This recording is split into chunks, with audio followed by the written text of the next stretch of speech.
Hello, my chickadees. We're going to be getting started just here in a minute.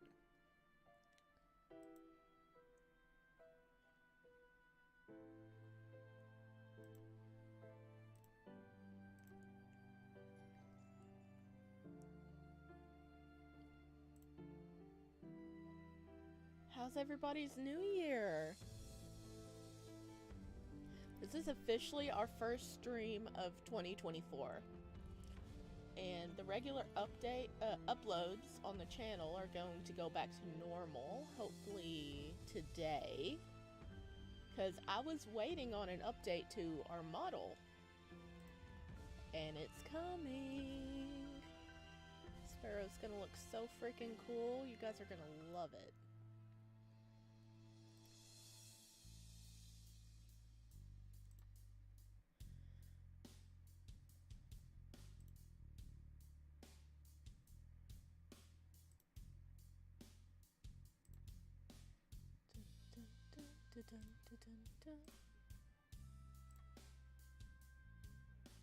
Alright. Gonna get started in a couple of minutes here. I was just sharing our live. I'm so excited to see what's going on.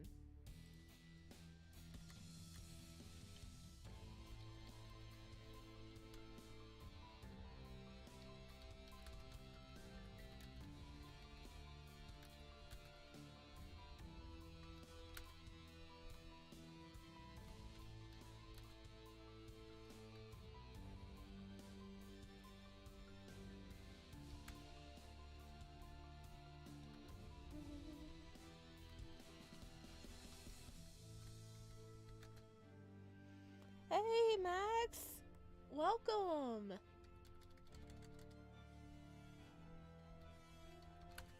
How was your new year?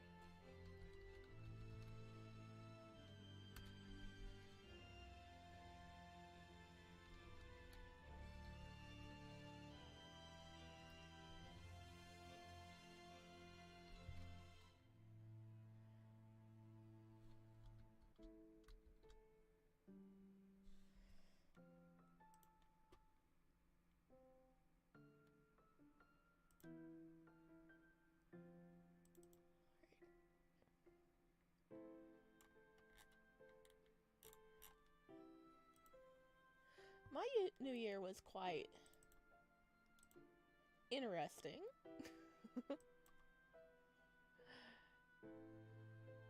There we go. I've got the stream shared, and I do believe it's time for us to get started here. Oh man, it's gonna be so chaotic, isn't it? We're going to a new town. Good, me and my girlfriend had fun together. Awesome!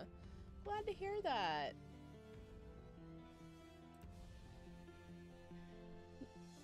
I just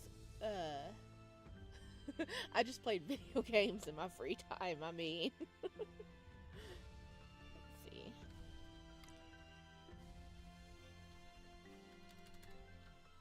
see.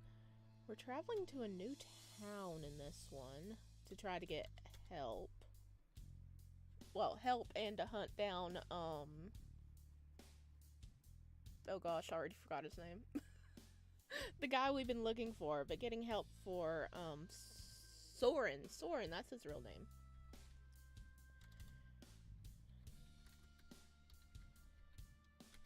Okay, there we go. Alright. Officially time to start. Load.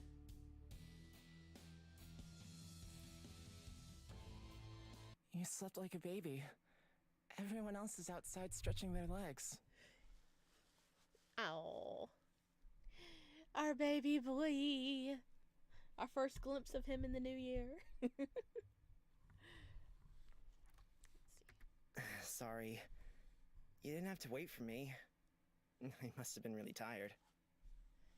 I don't mind. I'll always wait for you. Oh, that's so cute.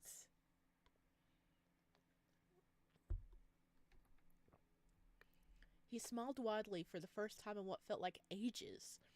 There had been no chance to just enjoy each other's company lately, compared to when we first met. In fact, it felt like we hadn't talked to one another in a very long time. Soren still sat in the corner, quietly breathing. He hadn't moved a muscle this whole time. He was really out cold. How are you feeling? The last few days have been pretty hectic, huh? Aurelia, welcome in. You've literally only missed like 2 lines. 2 or 3 lines. Yes, fun! Our baby boy.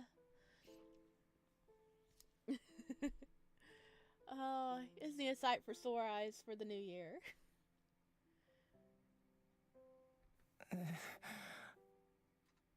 I'm happy it's over, honestly. I feel tired. This must be the most excitement you've had in years. Excitement is one way to put it. Even in the last few days, so much has happened. I'm happy we can finally rest a little. Yeah, I'm happy it's over too. Well, mostly. Oh, it's definitely not over. It's definitely not over, guys. You're just taking a break in between plot points, I'm pretty sure. Oh gosh, it's probably gonna be a whole situation to hunt down the guy, huh? Yes, he is, and I need OT right now. Overtime. I wish I could have done more. I don't know. It just feels like if I tried harder, there would have been a better way to fix things. Rain, you tried the hardest you could, bud. And the thing is, Soren is alive. Okay? We didn't get him killed. He's alive, and he has an option to have his own body back. You did that, dude. You did that. It could have been worse. It could have been a lot worse. Me too. I've been entirely useless. Not at all. I wouldn't even be here if not for you. I know I showed you the way out of the forest, but it's not enough. I'm not enough. I want to be able to do something too. Even Sign has been more helpful. Baby! Baby, you are more than enough. We love our Fawn. He's such a good support baby. He needs to, like, Can we show him we really need him? Because he's just been our rock, you know, and been there and cared for us and taken care of us and... Aww. Babe. He's like feeling so insecure. That's so sad. You're fine how you are. You don't need to change for me. Good. Good boy, Rain. Take care of your And, husband. You know, I know it's a little late into the journey, but you can turn back anytime. No one will think any less of you. Can you turn back anytime? Would you be prepared to just stop? Well, no. There's only one path for me to follow.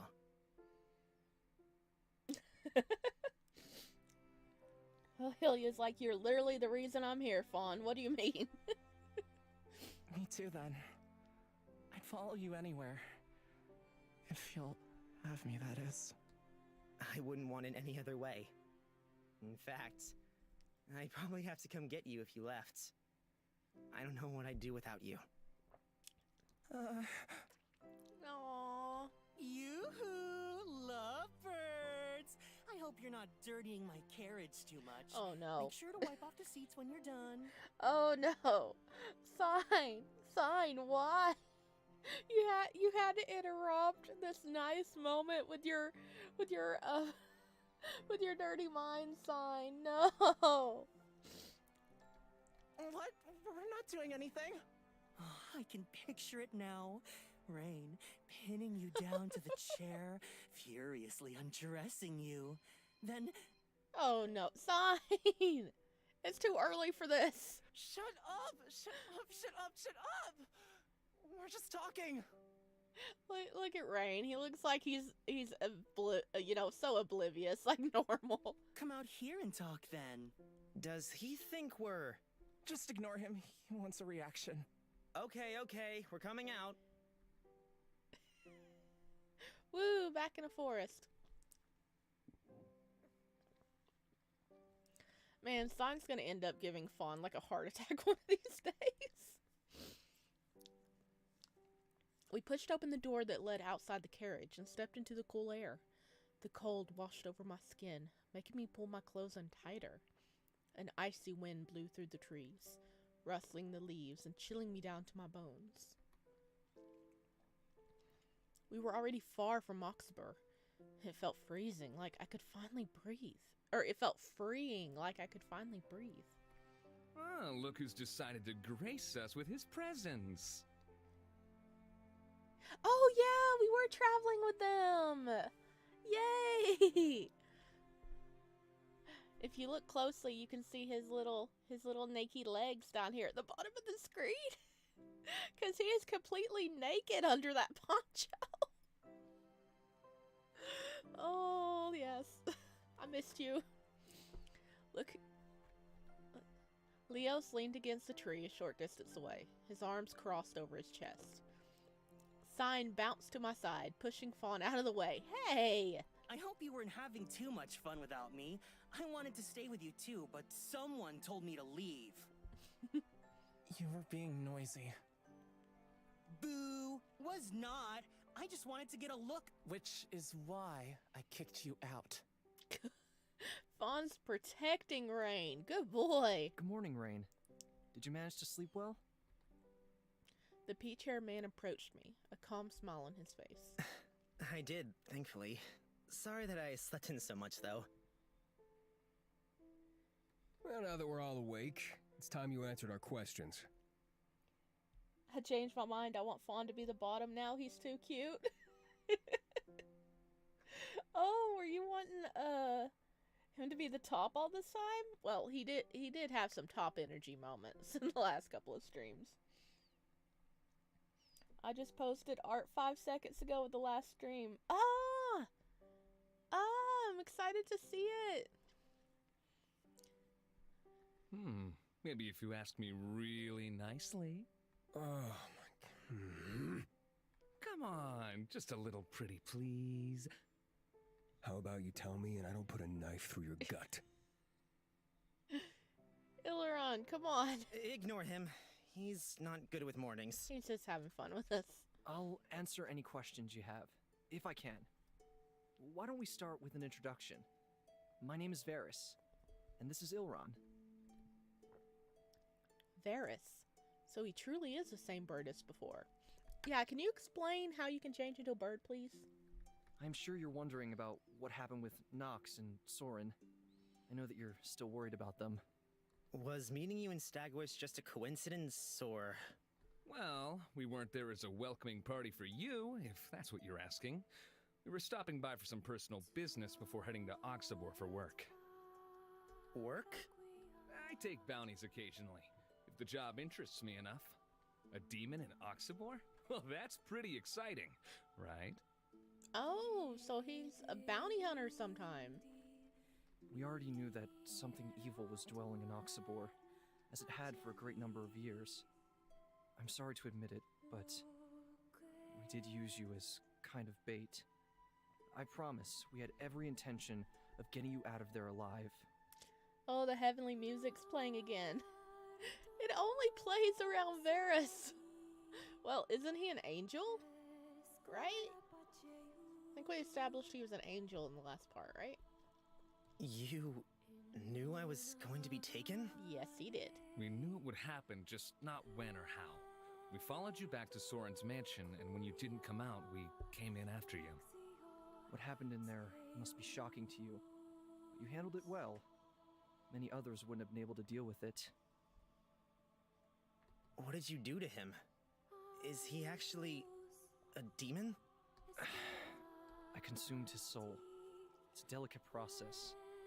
Take too much and they'll die.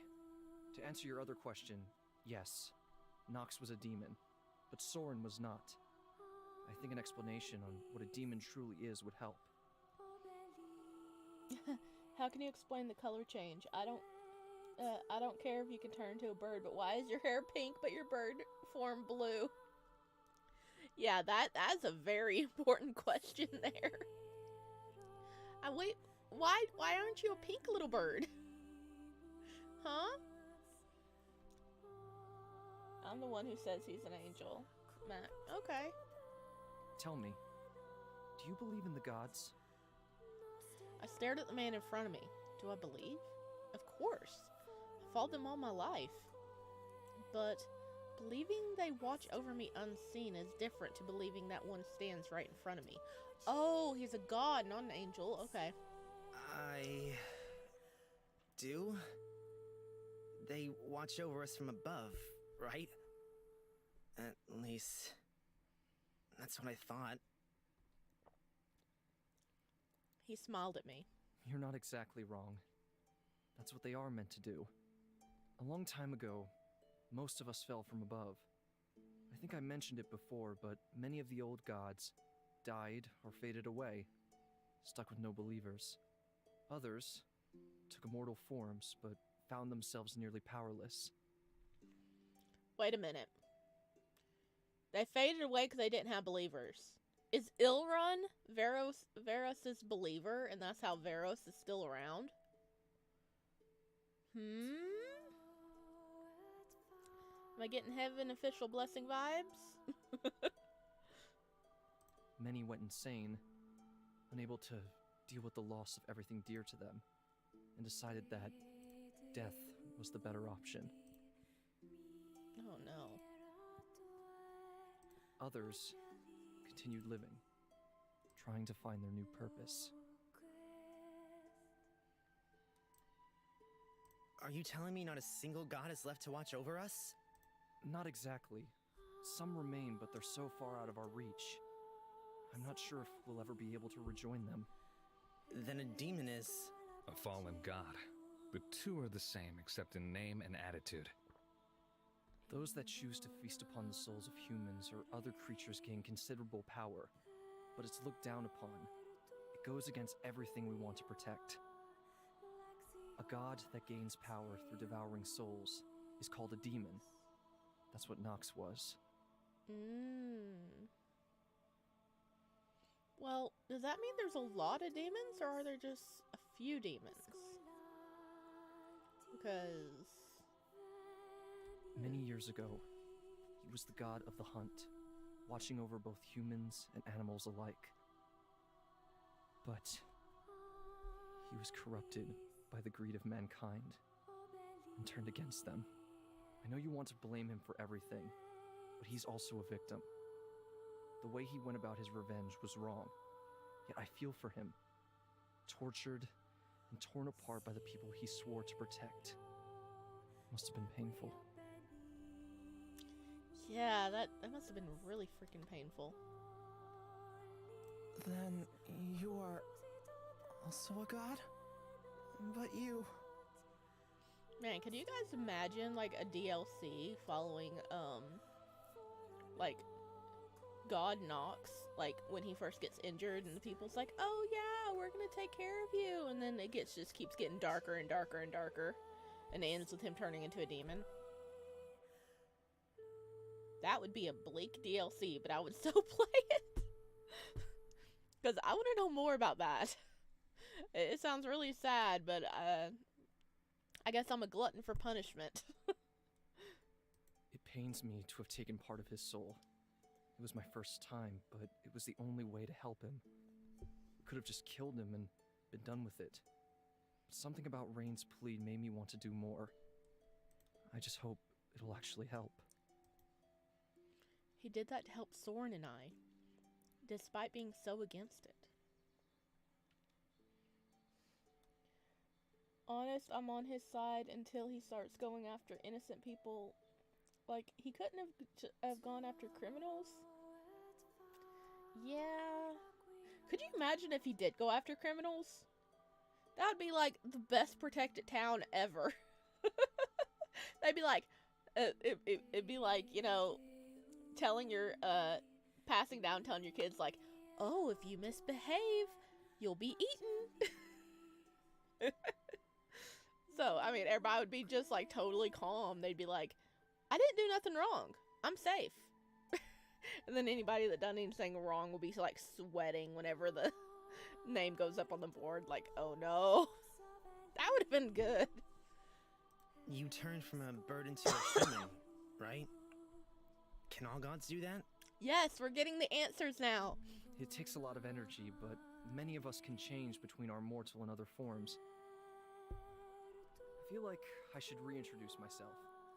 My name is Varus, and I was once the god of harvest. Now, I mostly wander from place to place, trying to help where I can. I'm not so different from any of you. Aww. Oh, poor boy. But that's pretty cool. He's just wandering around trying to help everything. He was used to be the god of harvest. So I guess that's like giving himself some purpose. And it takes a lot of energy to turn into a bird. Yes, he's a Pokemon. Ilron, you too? No, I'm just a regular guy. We just happen to be traveling together. Let's see. Yep. Ilran is the bounty hunter who travels all over Vidus in search of interesting bounties. He took a job to deal with the demon in Augsburg. Although previously he used to work alone for the last several years.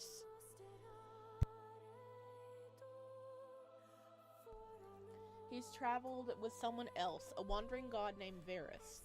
The two seem like complete opposite, yet they get along better than anyone else. Though he can be quite cocky and annoying, he's already proven himself more than capable. Oh, look at the background! It's so pretty! It goes with him. Once the god of harvest, Varus is a wandering god that travels with Ilran. He fell from the heavens many years ago and somehow ended up in a human body. Huh.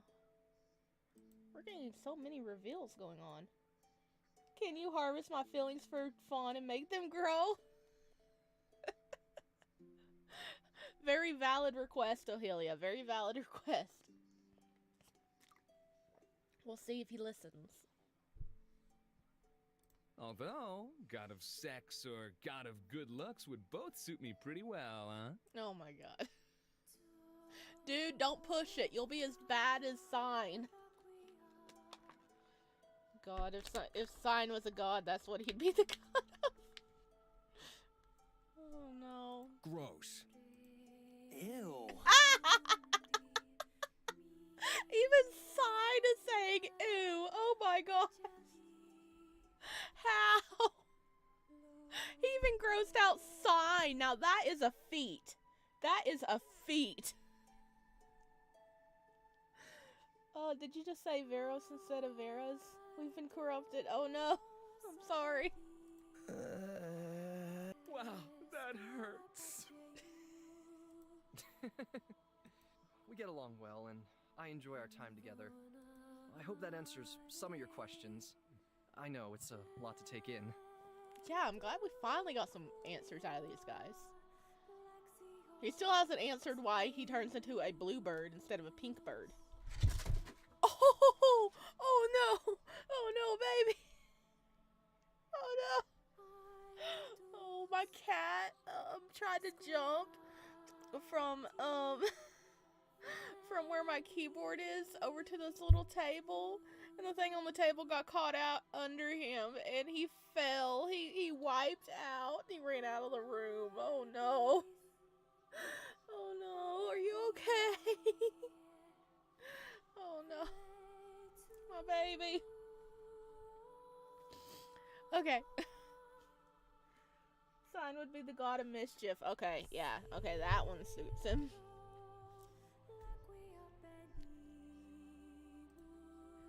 For some reason, the beings above all fell down to the mortal world.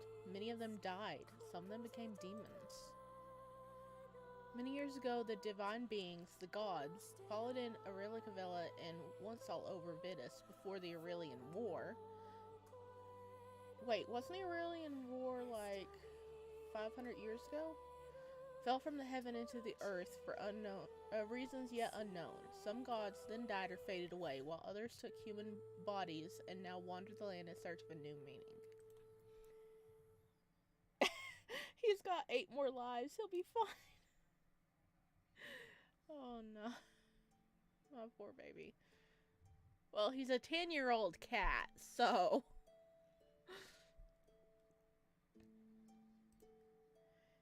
And some wander the roads of Vidus, so no different to a normal human, Varus. But the speaker, he talks to them. He passes their message to us. I think it's about time we left. If we wait around much longer, I think your driver might die of a heart attack. I can think. Did he really get the message from the gods, or are they just doing a lot of bullshit?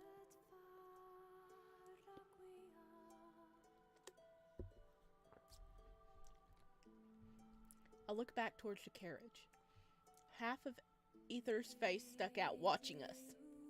When he noticed that we were looking at him, he yelped and ran away. He's an interesting character.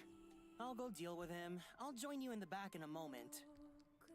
Sign walked back towards the front of the carriage, and the rest of us piled in the back. I sat across from Varus and Fawn, quickly found the spot quickly found the spot closest to me. So, you're on your way to Oxabor searching for a mysterious man named Caspian. I think it's time you explained yourselves to us. I looked at Leos, but he just shrugged. Even though we had no room to argue. Okay, Leos and we come from a town a few days from Stagwitch. We've lived there all of our lives, but I got into some trouble and had to leave. Okay, it was more like I was expelled. Leos followed me, and we ended up traveling together. Right now, I'm on a journey to find some answers. I'm hoping that Sid Kayam will hold a solution. That was actually a very quick summary. Good job, Raen. And this place, what's it called? No point in hiding it. Aurelia Cavella. Oh, he knows. I thought so. That isn't a mystery man. That's his daddy. A mythical town secluded deep in the forest, led by the divine speaker. You know about it? Have you been there? He looked at Varus for a moment before his eyes returned to me. No, I just have a personal interest in the place. Do you know someone who is there? What could you have possibly done to be kicked out, I wonder? Here, look. Remember, no spoilers in chat is what I'm gonna say. I raised my arm and pulled up my sleeve. Ilran ran his fingers over the marking, examining them closely. I was thrown out for trespassing in the Speaker's archive. I hoped to find out what this marking meant. When I was found, he wanted to have me killed. I guess I got off lucky, and I ended up cast out into the forest. I'm not sure if you know, but at the time I thought it was worse than a death sentence. I had no clue there was civilization outside of Aurelia Cavella.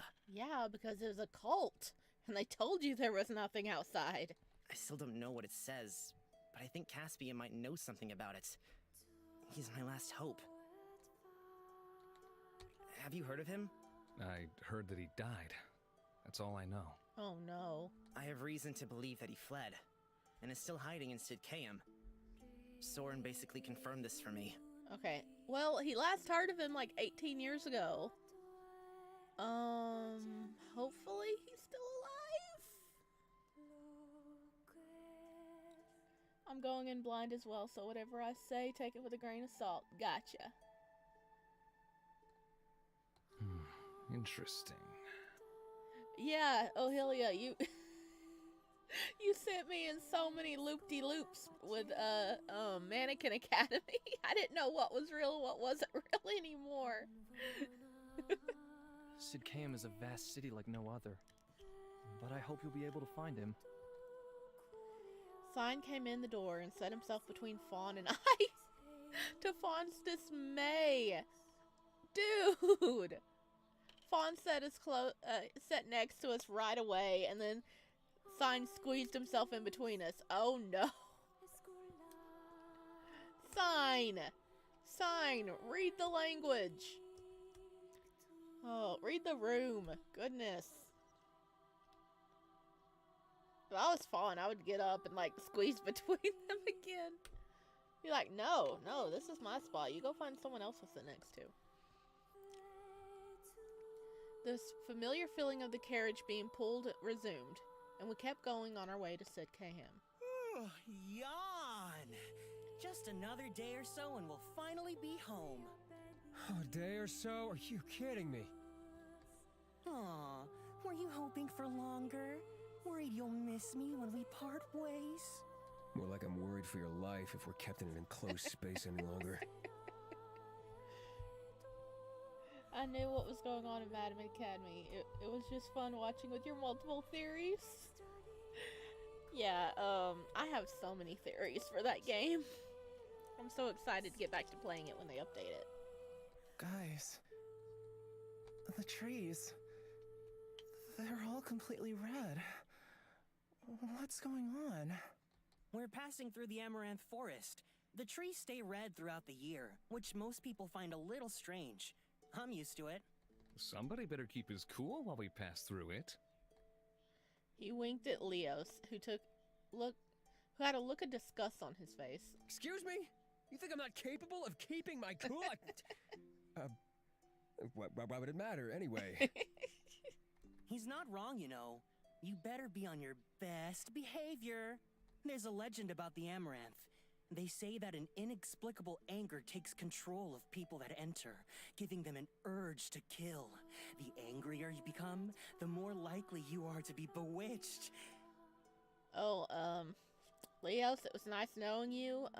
Thanks for joining us on our journey so far. Rest in peace. Apparently, blood from the killings that occur seep into the ground and feed the trees, and that's what made them turn red all year long. Or so they say, anyway. I certainly haven't been taken with an urge to kill, yet. People would usually choose to go around the forest, even with the delay it causes.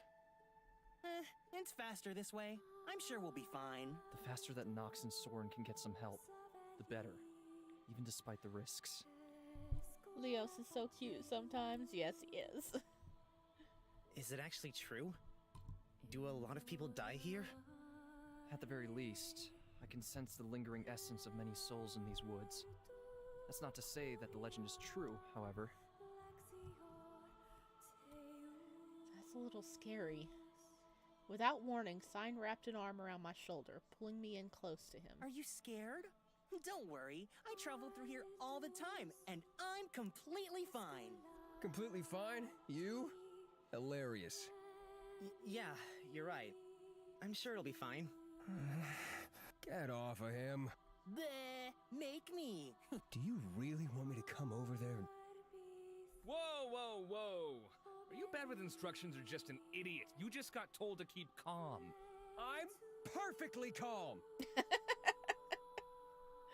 Just suppress your jealousy for one night. I'm sure if you ask really, really nicely, you can wrap your arms around him next time. What? Why would I want to do that? You know what? Forget it. I'm gonna go to sleep. Sleep tight.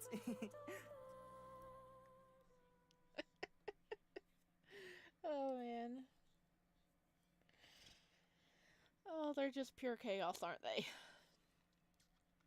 The fading sun had left the sky long ago, and it was already deep into the night. How time flies when you're having fun. Most of the others had already gone to sleep, but I couldn't. The moon was big and round in the sky. A full moon. Quietly, I opened a small window and reached my hand out towards it. Even if I was far from home, we're all still under the same sky. I'm doing fine. Ouch! A leaf brushed against my fingers, leaving a thin slice down one of them. A drop of blood fell into the forest floor. No!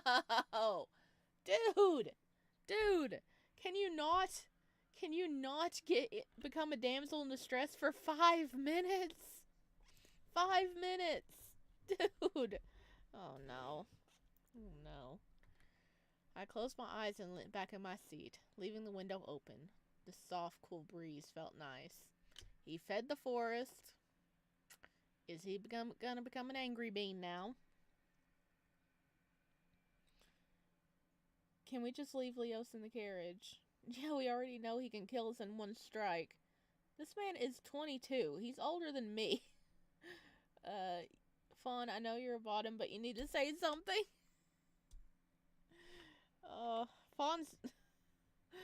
Fawn's trying. He's trying. And now we're freaking going to be at the mercy of the forest, aren't we? Was there a tree right outside? I blinked my eyes open slowly. Outside was still dark. I mustn't have been asleep for long. Everyone else still had their eyes shut, sleeping. The gentle rock of the... Wait a second. Why have we stopped? Quietly, I opened the door and left the carriage. Oh, that's pretty, though. Light from the moon illuminated the area enough for me to find my way to the front of the carriage. No one sat in the driver's seat, and all 3 horses were nowhere in sight. Something moved in the corner of my vision. When I looked closer, I saw a large bird perched on a low branch. It spread its wings wide before flying off into the night. White, brown, and yellow. An eagle. What's happened? You're awake too? I heard you open the door and leave, so I thought I'd come check on you. Ether, he's gone. All the horses too. Stay here. Let me go and wake everyone up. Is there any blood stains on the floor? Did the giant bird take the horses and run away with them? You know, fly away with them to eat them? Or did the guy just leave us?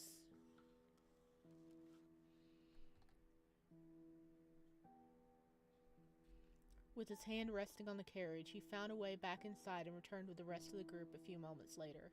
What do you mean he's gone? He wouldn't just take off.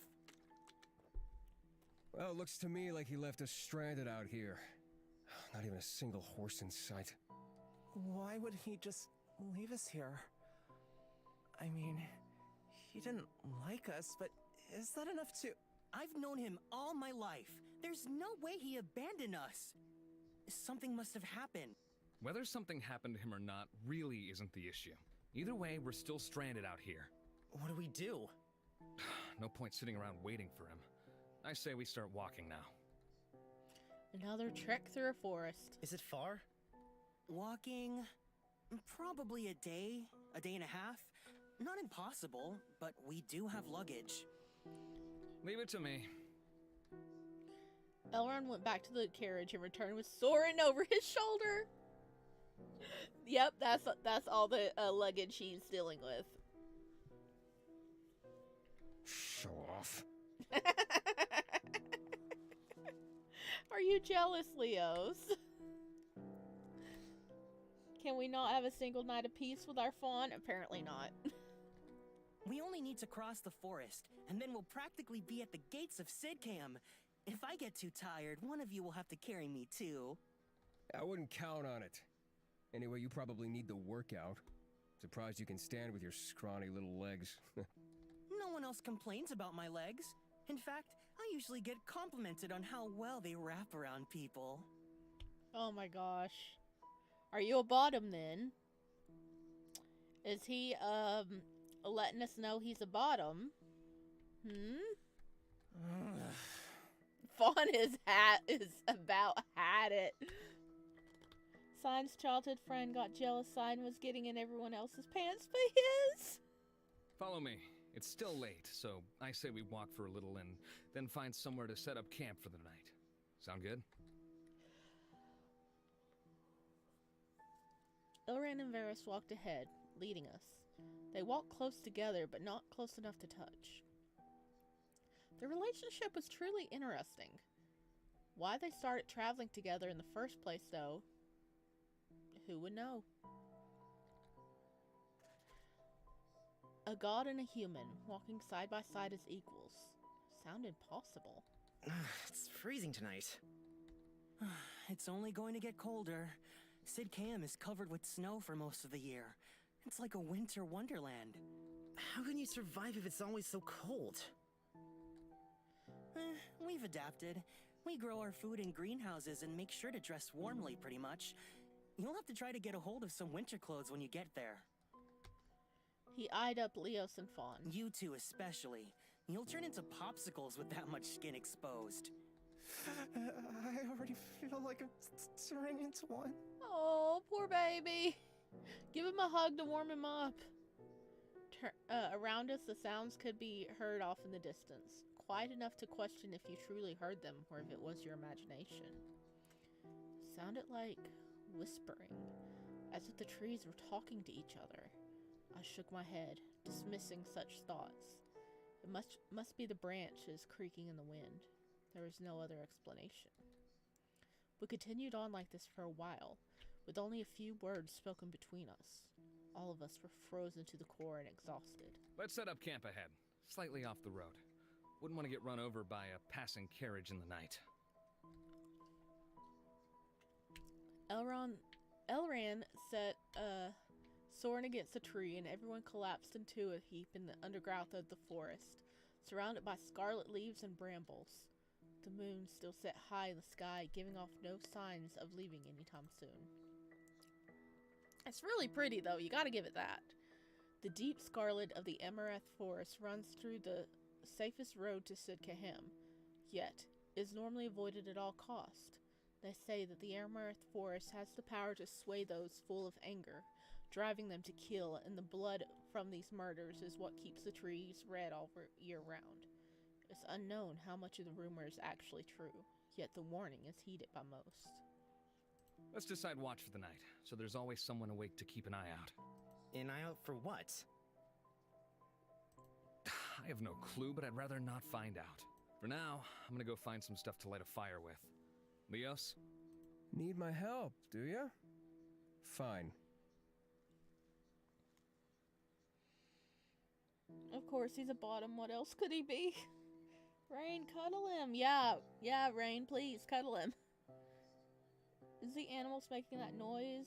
Or Daddy Nox just sleeping? Lovely. I mean, it could be Nox. The two disappeared in the tree line, leaving me with Varys, Sign, and Fawn.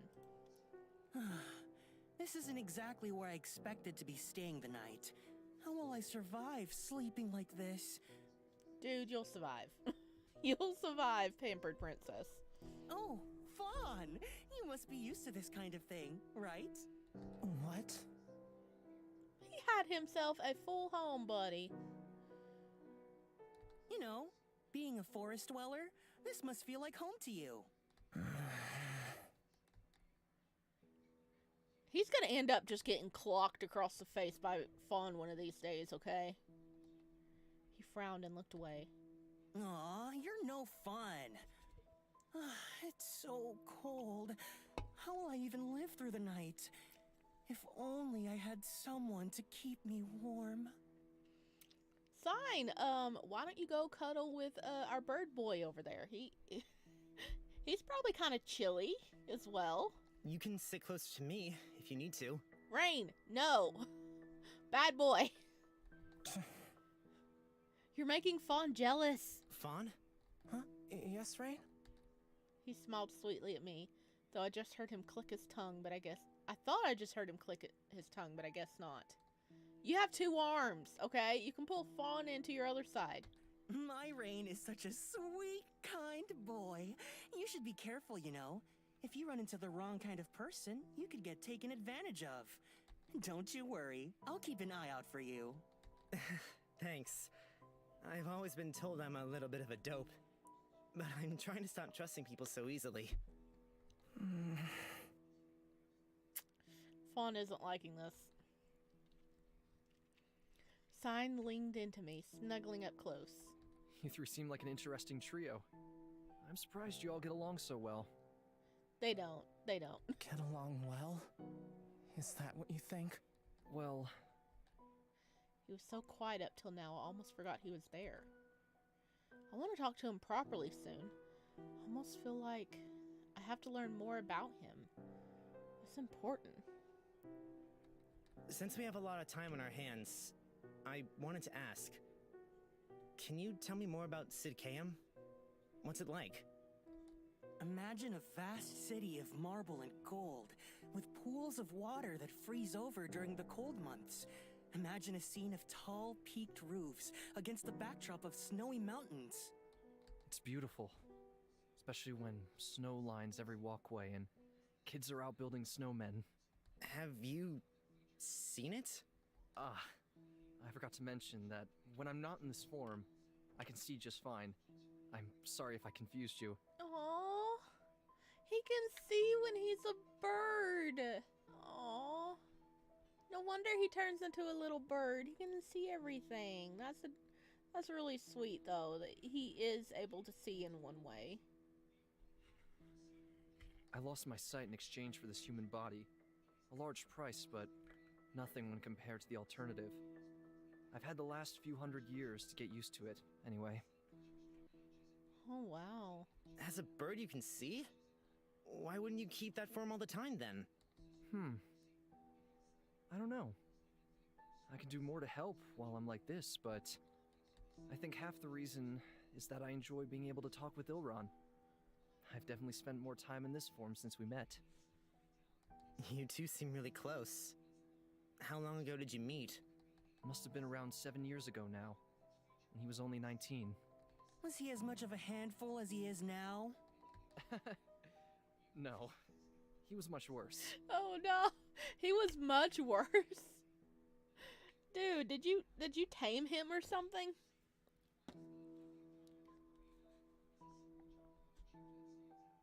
Aurelia. Aurelia's like, so he can't see us in bed. Oh, he would definitely be able to hear us, though. Sign is just a drama queen, and Fawn is just a baby girl. I think the baby girl is gonna be punching Sign across the face, though. It was especially broody and sometimes hateful. But we've both learned a lot from each other. In a way, I feel like we've taught each other to be human. What do you want to know? I'm just curious about you. Now, I'm not in the business of giving out personal information to bastards like you. Sorry. We'll resume this conversation another time then. Please don't. Oh, what were they talking about? Leos and Ilran appeared from the shadows, both with arms full of twigs and leaves, bickering. They're both carrying more than I would have thought we needed. I shook my head, forcing my laugh down. It was like a competition to the two of them. Leos wasn't used to not winning. They piled up the tinder and wood, and Ilran took a small flint out of his pocket and lit the fire. Quickly, the whole pile became alight, turning into a roaring flame. The warmth spread through my body quickly, and I could finally feel my fingers and toes again. We all gathered in close, raising our hands to the flames. All of us apart from one. Fawn sat a small distance away, against a tree. Aren't you cold? No, I'm warm enough over here. That's weird. I'll take watch first. Leos? I'll go after you if I have to. Put me somewhere in the middle. Whatever is fine. Well. Do I even have to have a poll for this, guys? I'll go after Leos. I'll go after Sign. I'll go after Fawn.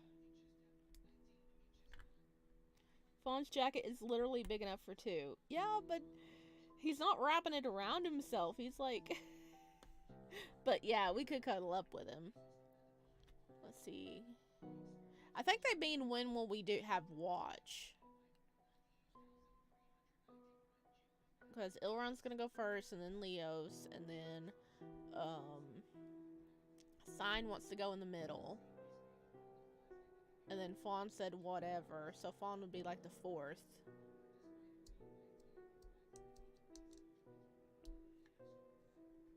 But we're gonna go after Fawn. I'll go after Fawn then. Well, that was easy. Varys, you can take the slot after Cabbage Patch over here. Cabbage Patch? Got it. Who's Cabbage Patch? Did he call us Cabbage Patch? The rest of you should get some sleep while you can. There's only a few hours until sunrise. The heat from the crackling flames was finally starting to make me feel a warm sleepiness, so I lay down by the fire and closed my eyes. Sleep found me, despite the location.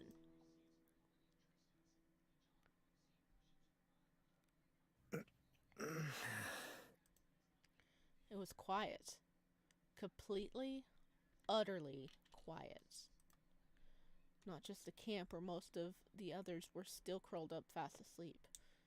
It was my mind, too. No voice spoke to me, reaching through my empty dreams. It was like my thoughts had become blank. With a sigh, I sat up slightly. It was strange, really, how fast you can become unaccustomed to something. Not hearing that voice. Why did it feel so wrong? So alarming. I took a look around the camp.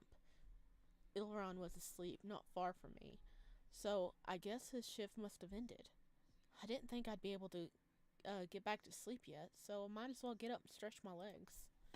Sitting against the same tree I saw him at before I went to sleep was Fawn. That must have meant my shift is coming up anyway. Might as well join him for a bit. Yay! We did get a Fawn moment. Sleepy?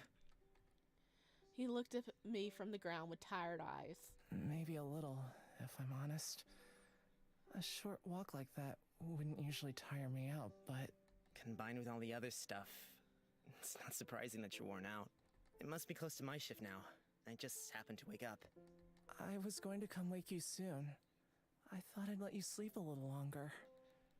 But since you're already up, how about I just stay for a little while and talk? Yes, let's talk. Yeah, Raen is Cabbage Patch, Fawn is Kaleidoscope. Not me giving dirty mind because of Fawn's moan. I mean, if you don't mind, that is.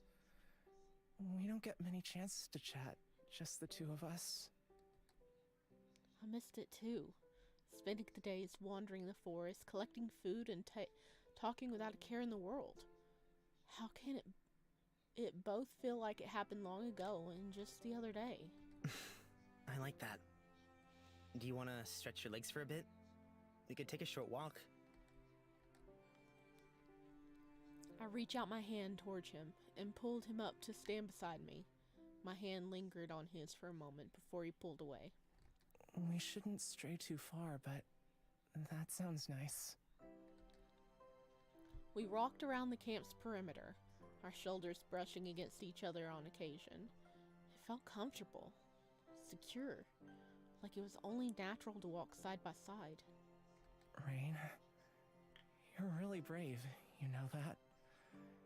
If I was the one in your shoes dealing with Nox, I'm not sure I would have made it out alive. That was no thanks to me. Without Elrond and Varys, I probably wouldn't have survived. I owe them a lot. I'm sorry I wasn't there for you. That's not your fault. Nox did something to you and led you away, right? There's nothing you could have done. It's comforting to hear you say that, but I still regret it. I promise I'll be there next time. I just hope it'll be smooth sailing from here on out. And there won't be a next time. I hope so too. You really have a knack for getting into trouble, though. Don't you ever have a quiet day? I gotta admit, the first 18 years of my life were dull in comparison. Now every single day's exciting. Exciting might be a slight exaggeration, but it's certainly been lively. I just can't help but feel that we've been caught in the web of something completely beyond us. I can barely comprehend all of this. He's not wrong. And Aurelia, you can stretch your legs around me. Same thing. Aurelia's so ready for spicy scenes. Do we get a spicy scene with Fawn? That's my question. What do you think about Elrond and Varys, by the way? Well, they're a strange pairing. How could a literal god end up traveling with someone like Elrond?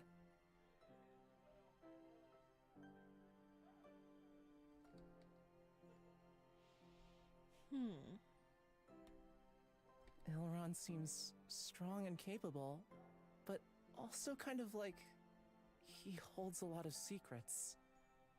Varys, though, seems like a nice guy, which is the weirdest part.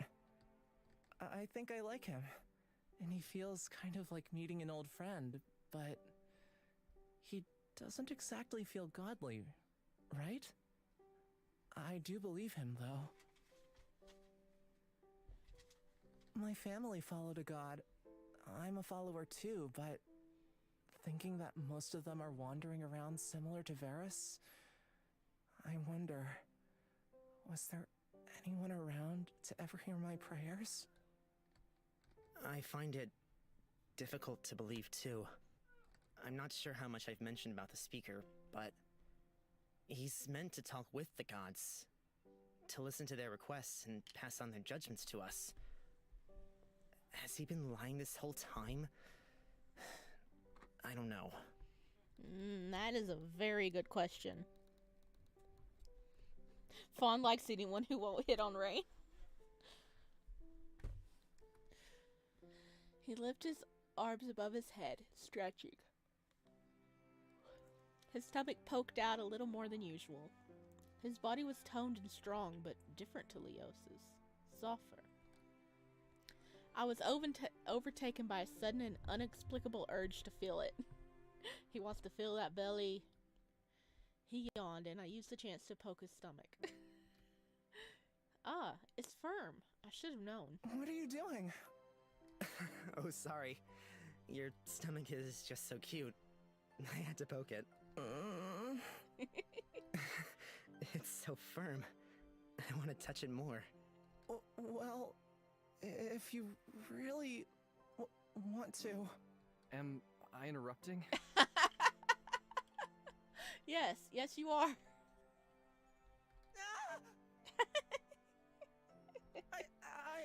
gonna go to sleep. Good night. Oh, we didn't get to pet the belly. Get back here. Fawn turned and ran back towards the camp in a flurry. Varro stood with his hand against a tree, staring in my direction. It sounded like he was in quite the rush. Did I embarrass him? Yes, you did. Why would he be embarrassed? Because he caught you guys in a compromising situation in his mind. Well, perhaps he would have rathered, I didn't hear you flirting. Flirting? Who? Me? Yes, you. You're from Aurelia Cavella, right? This must all be new to you. I wanted to ask if you'd like to chat for a while. Care for a walk? Sorry, Fawn. I didn't realize. I'd love to. For a while, we walked silently through the crimson forest, dyed black from the absence of light. The moon lit up enough of the forest for us to avoid finding ourselves lost, at least.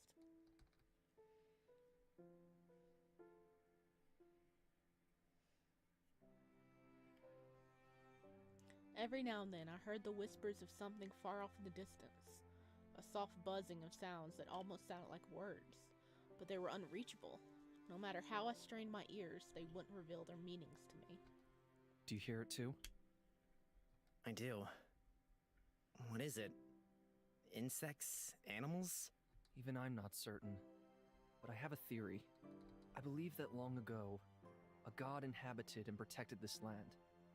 But not any longer. I can still feel the wisps of a powerful soul here and there. But I don't sense anyone watching us. Perhaps that god moved on or disappeared, and left behind a gift to protect this forest. Or perhaps his soul is still stuck here. I don't know. More gods. I feel like everywhere I turn, I can't avoid them. I don't blame you. We've had a lot of encounters that most people would never even believe. I'm not sure if you're lucky or not. So there may be a god protecting this forest. Maybe that's the true reason why it's like so lush like this. It's been like 6 parts. We got more spicy scenes with Oscar in Mannequin Academy than in this entire game now. The cock blocking is crazy. We've had one slightly spicy scene. And I avoided the other one. I could be wrong anyway. Perhaps nothing inhabits these woods. Maybe it's a crazy hermit living in the center all by himself, driving off travelers. He laughed a little, raising his hand to his mouth. It was strange how calm I felt around someone I'd only just met. He was gentle and caring, enough so that I instantly felt okay with sharing more about myself with him. Can I ask you something? I'm always here to listen. For a while now, I've been hearing strange voices in my dreams. Sometimes they're quiet, but sometimes they're frantic and loud, too. I don't know what they mean. But since we entered these woods, I haven't heard that voice. Not even once. You'd think I'd be happy about it, but I want to find out the truth. Not just have them disappear. You might have no clue whatsoever, but I thought it was worth asking. Perhaps the remnants of a divine do lie inside of the Amaranth then, and it's stopping whoever is speaking to you. You think it's actually someone talking to me? Not just strange dreams? I do. Yes. It's just a matter of working out who. It's a lady. We know that much. We circled around the camp and found ourselves back in front of the campfire. Vero sat first and motioned for me to sit next to him. The others all laid scattered around, sleeping soundly. You're curious, aren't you? About me. I am. If you're comfortable answering, there's something I'd like to know more about. You're a god, born from the heavens, but you said that you fell and had to take a mortal body, right? Like Nox, too. He was inside of Soren's body. Does that mean... Oh, we're asking if he's possessing someone's body. Oh no.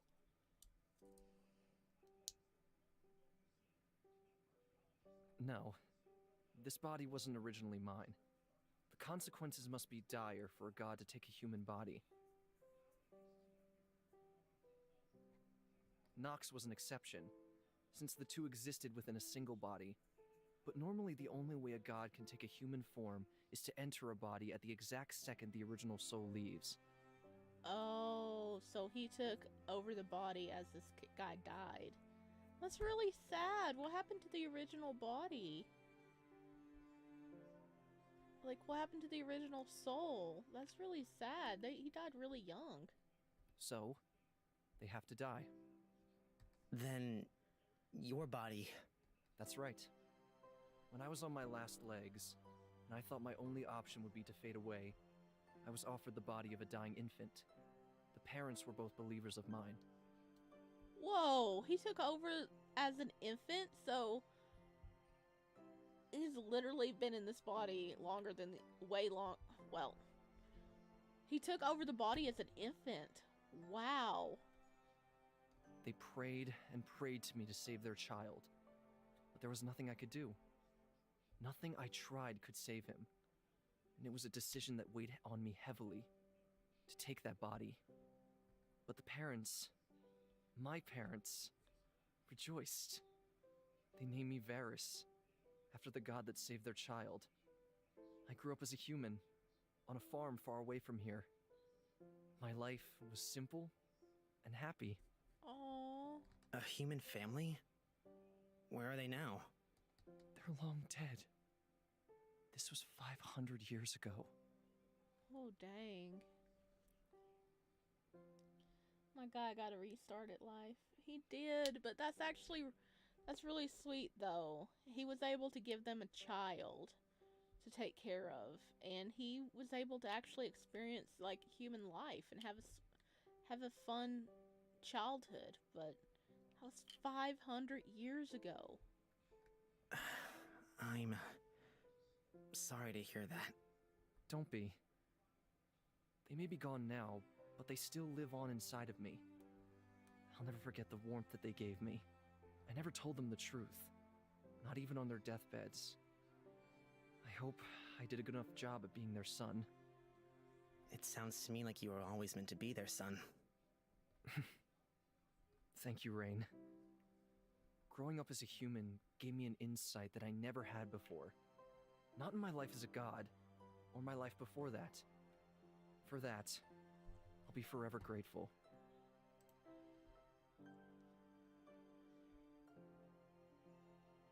Many years ago, when Varus was on his last legs, he heard the prayers of his last believers. Far away in a quiet corner of Vidus, they prayed to the god Varus to save their dying child. But it was too late. Varus was stuck with a deep sense of sadness, of uselessness. A god's power depends on how much the people believe in him. With no belief, they must either die or take a human form. Seeing as he couldn't even save one child, he had believed that his time had come and it was time to pass on. But as he looked on the grieving parents, he decided to try living one more time. As the child's soul left its body, Varus entered. He grew up as a normal human on a normal farm with a normal family. His family died many years ago, and he never told them the truth.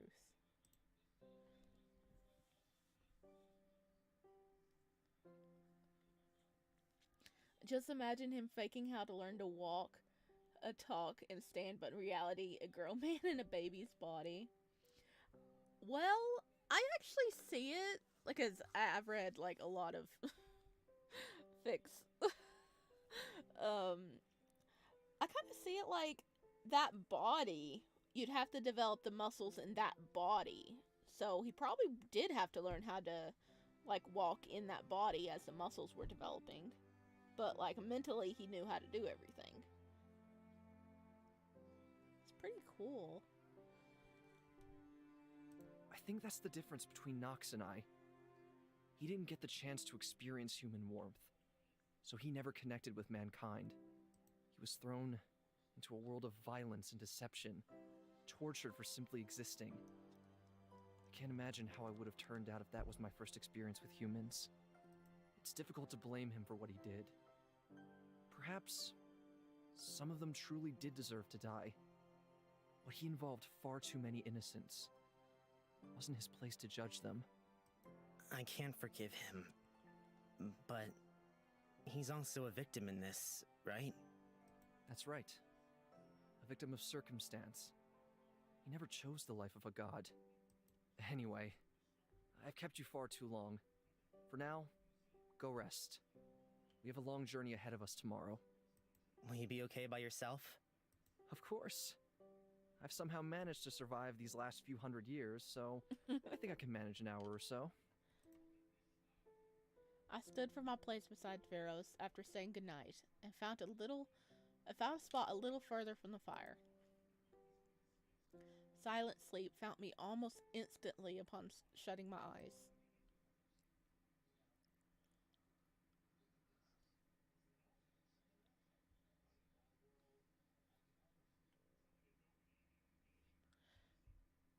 So bright! I woke up to the sound of morning birds and the shuffling of feet. When I opened my eyes, I found Ilron checking over the camp. Well, good morning, sunshine. Didn't feel like sleeping in today? It's lucky I got any sleep out here. Ah, roughing it every now and again is good for you. It builds some character. Plus, it really makes you appreciate those days where you have a roof over your head. By the end of this, I should be full of character then. Maybe my expectations are too high, but I'm going to try to stick to a bed, at the very least. Suit yourself. Since you're up, how about you go wake up your little posse? One at a time, I woke up the other three. Leos grumbled and told me it was too early. Fawn got up with no issue, and Sign clung to me when I poked him, to Fawn's chagrin.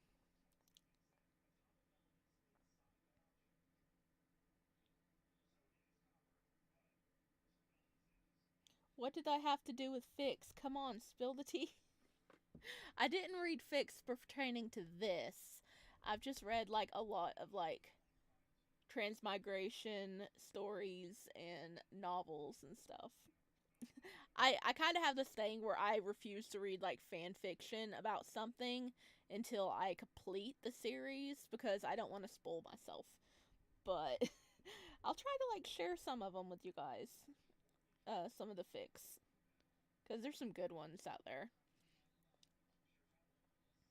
I just realized that we're 2 hours apart from my country.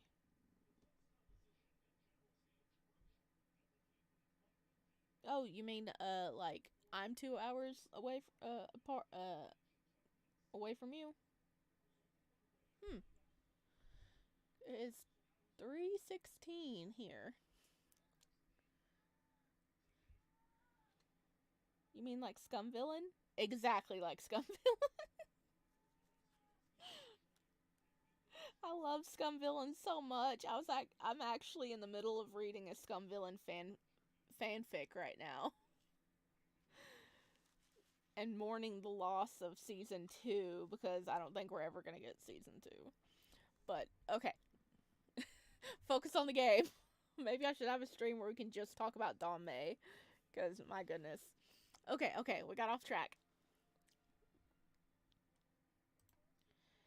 I approached Soren quietly, but then realized that it didn't matter how loud I was. He wasn't going to wake up anytime soon. His chest softly rose and fell, stuck in that eternal slumber. At least he was alive. Hold on, Soren. Alright, it's about time we left. Otherwise, we'll just be wasting daylight. Come on, Leos. Don't look so down. If you're really that tired, I can give you a piggyback. Then who would carry Soren? Or would you prefer princess style?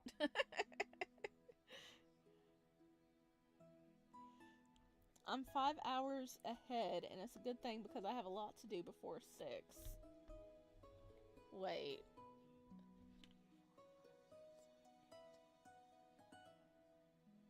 So, is it like 8 p.m. for you right now, Aurelia? And it's 4:16 a.m., Max? Holy crap! It's 3:17 p.m. here. Holy crap, Max. Thanks for coming to my streams. That's crazy.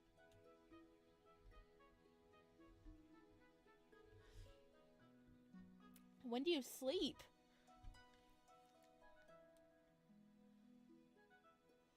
Yes, it's 18 for you guys. Oh, wow. I kind of overslept today. That's why we didn't start at 12. I'm not sleeping. Well, I hope you can get some rest sometime, Max. I prefer for you to disappear from my sight and never come back. I see you're not taking my preferences into account. I'll be out of your hair soon enough. Being stranded out here wasn't my choice, you know. We found our way back to the overgrown path and continued onward. The red of the woods went on for as far as the eye could see. Does this truly lead to Sid KM? How far are we from Sid KM? If we continue at this speed, we should be there by tomorrow morning. Think of it positively. Just one more night out here and then we'll be there. Well, and that doesn't sound so bad. Maybe not for you, but my legs might fall off. Rain, carry me before I die of exhaustion. Dude, you're fine. You're fine, buddy. You're fine. Don't kill Rain by making him carry you. Are you kidding me? He only just started walking. My fragile, delicate body isn't used to bushwhacking. Rain. I'm sure you have stamina in other senses, buddy. Call on to that right now. Just for a little bit. We're actually gonna carry his butt? Dude!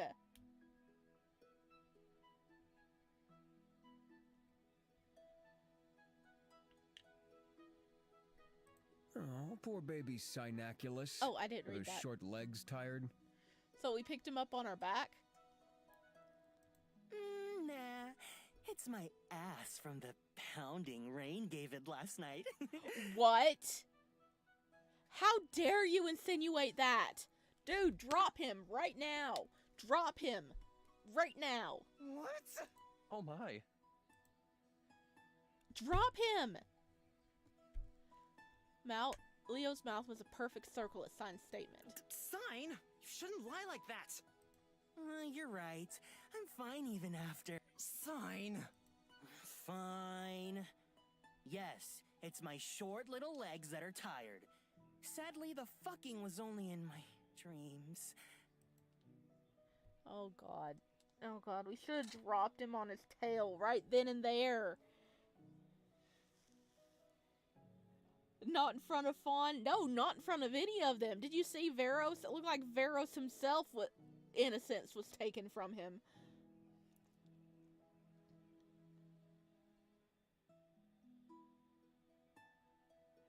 Fawn is about to go full yandere. Yes, he is. Oh gosh. No one wants to hear that shit from you. Keep it to yourself. Hey, Rain might. He's plenty interested in me. Oh, Fawn's losing it. The bickering continued for a while before dying out. We walked for a few hours until the sun was high in the sky. After a while, Sign got bored of being carried and decided that annoying Leos and Fawn was more fun. The sunlight was warm and comforting, but the air was still crisp. The frosty breeze still blew through the treetops, rustling leaves. The path was rocky and uneven, making even walking more difficult. I looked towards Veros. He wasn't even wearing shoes. So how is he not struggling? Actually, not wearing shoes is a little strange. Can I ask you a question, Varys? Of course. Why don't you wear any shoes? That's because... Wow, you haven't heard? It's the hottest trend in Sid KM, you know. It's a sign of strength. Nothing can beat you. Not the rocks in the road, or the cold, or those tiny steps you never seem to notice and bang your toes on. Wait, really? No. It's true. Oh, All the no. hottest guys in Sid Cam are rocking it. Alas, I don't think I could do it. But you should try it out, Rain. Oh no, they're all teaming up on him. Then, why are you wearing shoes, Elron? Me? I'm not brave enough. I don't think I could withstand the responsibility of being the strongest, most strapping man alive. Varys is tough enough for the both of us. Out of the corner of my eyes, I saw Leos eyeing up his boots. He reached down with one hand, but decided against removing them. Oh no! Leos got taken in by the lie as well. I don't think I'm as strong as you, Varys. I hope one day I'll be able to take off my shoes too. Yeah! You do that, Rain. This sounds kind of... Shh, you! Don't spoil the fun. Oh, on another note, there's actually something else I wanted to ask. You mentioned that something had happened to force most of the gods down to Vidus, right? What exactly happened? Have you ever heard of the Aurelian War? It sprung about when the king of Sigcaum outlawed the speaker in the Aurelian religion. Oh. Oh. Is that why they have a small little cult town? Because the speaker was, like, outlawed everywhere else? Ho. Oh, the sign mentioned something about that. That the crown prince and the speaker left Sidcaeum and formed Aurelia Cavella secretly. That's right. Before then, the Aurelian religion was spread over all of Vidus. But once it was made illegal, anyone found practicing it was punished severely. When the speaker left Sidcaeum, he took with him the only way to contact and speak to the gods. We had a choice to make. Leave with him and be trapped inside of Aurelia Cavella and live? Or stay on the outside with no believers. Oh, that's horrible.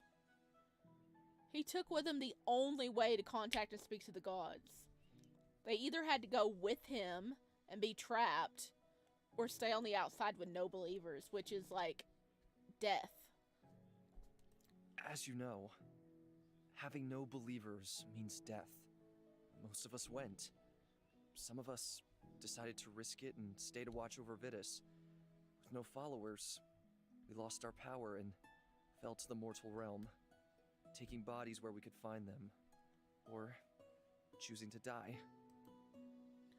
500 years ago, the speaker and his followers left Sidcaeum to found the secluded Aurelia Cavella. Along this came a choice. The gods could follow the speaker, but be unable to watch over all of Vidus ever again, or refuse, but be stuck with no believers and eventually die. In the years after the war, as believing in God became outlawed, those that stayed outside of Aurelia Cavella slowly lost followers, becoming nearly powerless and barely holding on to their lives. They were faced with a choice, either fade away and finally die, or take a mortal form at the cost of something dear to them. Some refused, finally finding rest, and others accepted, finding bodies to take and live as humans. Dang! You already know what happened after that. Many of us were found and killed. Some were tortured and experimented on. And some went on to live human lives, blending in with society. We're all still trying to find our purpose. Then, the speaker does speak to the gods? I was starting to doubt him. That's right. Although, I imagine they're not all too pleased with being stuck inside of Aurelia Cavella all this time. He wouldn't have an easy time controlling them. Why does he keep them trapped there? Why not let them go? I don't know. I've never met your speaker, and I haven't been able to contact any of my fellow gods trapped there. In 500 years, anything could have changed. Okay, we gotta go back there and take it and release the gods, okay? This is our... Forget Caspian, this is our new, this is our new goal. He was always meant to be our connection, our lifeline to mortals. It's sad that we lost that. Although, now that I can actually talk to you all, that's nice too. Rain, may I ask you a question? Huh? Of course. If I asked you to return to Aurelia Cavella right now and stay there your whole life, would you? You'd never be able to speak with Fawn, or Sign, or any of the people you've met, ever again. Would you want that? No.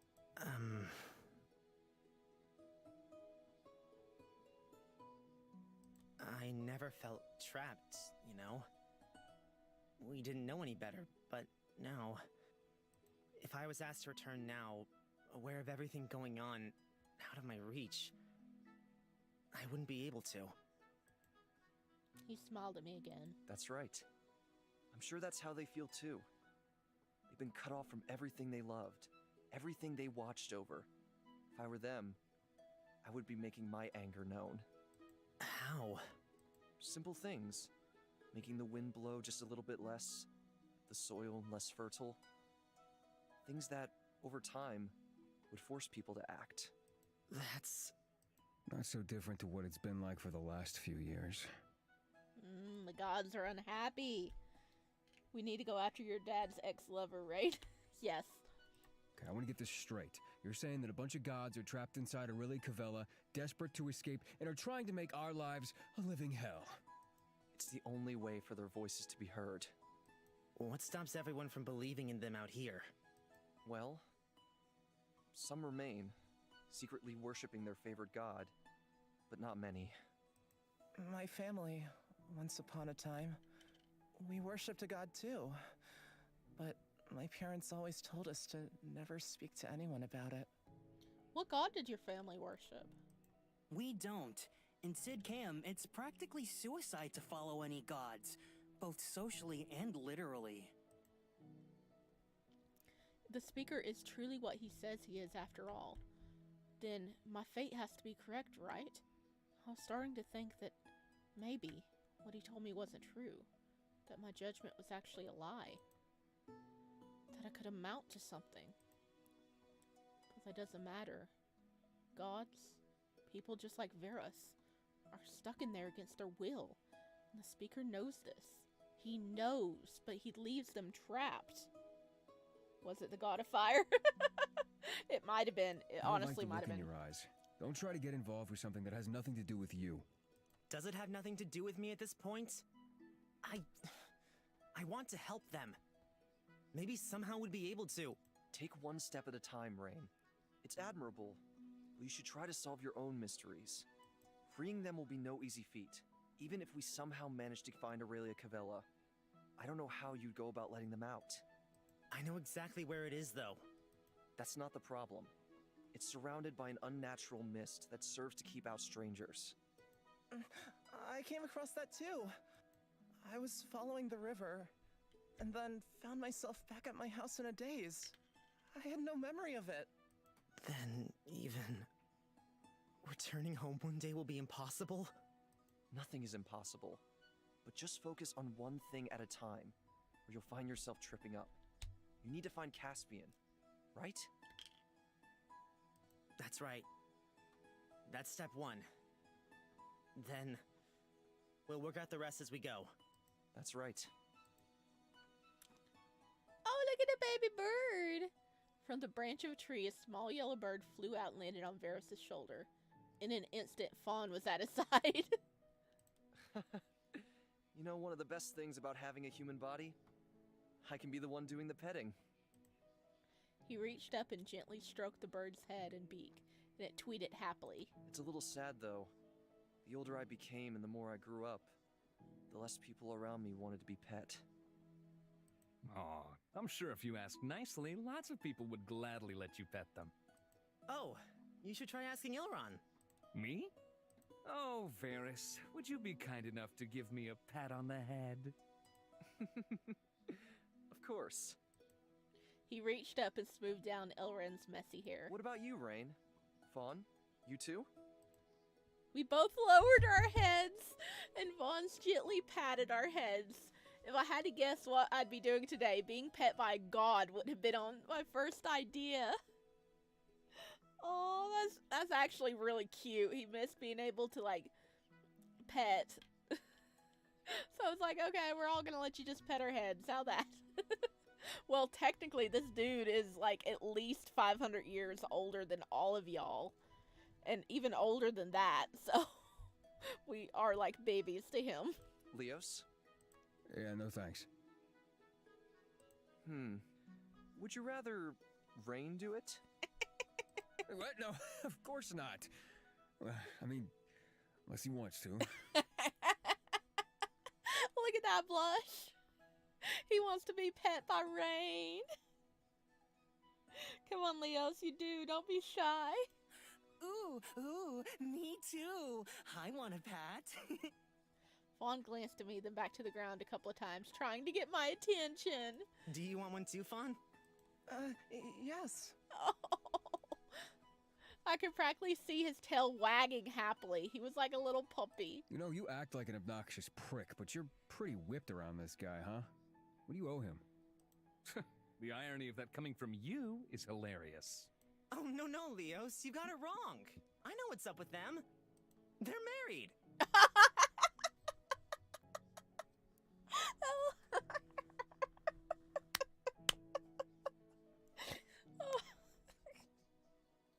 Oh, how did you reach this conclusion, Rain?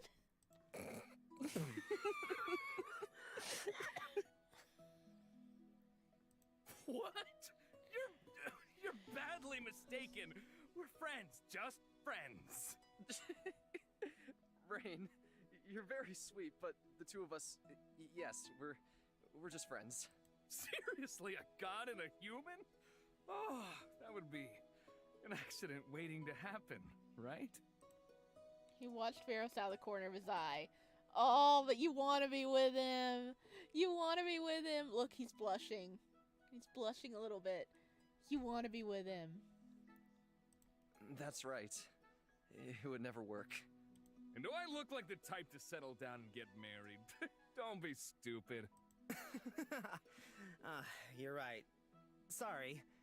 I just assumed from the way you two act around each other. Guess I was wrong. Oh, dang it, I didn't read that. Time passed slowly, and soon the sun had already begun its descent into the horizon. We found another place to rest for the night. Quickly. Oh, I'm starving. Those faces are so convincing. I know, right? Me too. I wish I had something to give you. I'll go hunt us something to eat for dinner. I do it all the time. Let me come help you. You three should stay here. I don't want any missing children reports while I'm gone, okay? He gently leaned Soren's body against a tree, before turning around and leaving with Veros in tow, sinking into the growing shadows. He still looked like he was sleeping, but if he woke up here, where negative emotions could be amplified, that would be disastrous. Ugh, good riddance. Might finally be able to have some peace and quiet. Aw, Fawn. You should have offered to go with them. He'd be great at hunting animals. I don't hunt them. I couldn't. What? Are you a vegetarian or something? Animals are his friends, Sai. I'll eat it if it's offered to me, but it's not my first choice. And I could never kill one myself. Huh. Well, here I thought you'd make an amazing serial killer. Hidden behind that cute exterior could be something wild. That's not funny. I'm not a murderer. Oh, but imagine Oh if my you God. were. The clash between your looks and your secret personality. Ooh, it sounds so sexy. Drop it, Sign. Do you think death is funny? Do you think that's something to joke about? If you have nothing better to do, go bug someone else. He turned away from Sign, anger passing over his face. Before now, I'd never seen him so abrupt. He was usually all and uhs and never spoke up for himself. It was just Sign, I think. He knew how to push people's buttons. He will, and you will be this first victim.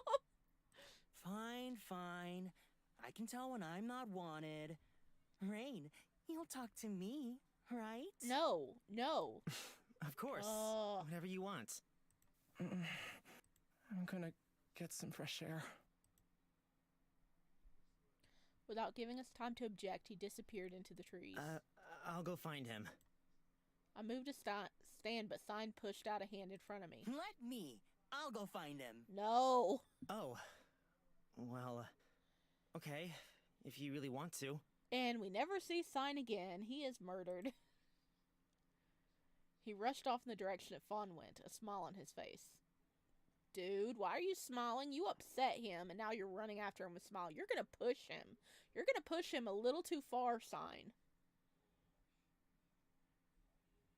Sign is literally trying to create a yandere. Oh, no. He rushed off in the direction of... Was that really a good idea? No, it wasn't. What do you mean? Oh, my God. Fawn hates that guy. Like, don't you see how he talks to him? How he looks at him?